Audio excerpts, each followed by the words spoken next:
Одземено возило на пробишти пијанец оти возел пијан и со активна забрана кај патарината преот. На 23 февруари годинава во 1 часот и 14 минути на наплатната станица Преот Свети Николе, полициски службеници го лишија од слобода МА 37 годишен од Пробиштип.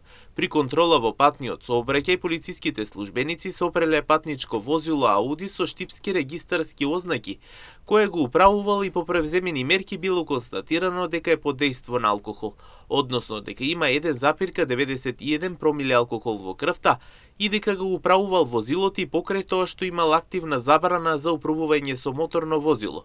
МА е лишен од слобода, а возилото е одземено. По целосно документирање на случајот ќе биде поднесена соодветна пријава. Покрај таму, полициски службеници од Оделението за внатрешни работи Кочани го лишија од слобода и ПП, 23 годишно лице од Лески Виничко. При контрола во патниот сообраќај полициските службеници сопреле патничко возило Ауди со винички регистарски ознаки кое го управувал и по превземени мерки било констатирано дека е под дејство на алкохол, односно дека има 1,75 промили алкохол во крвта, пошто веднаш бил исклучен од сообраќај и задражан во полициска станица, а возилото е одземено. По целосно документирање на случајот ќе биде поднесена соодветна пријава.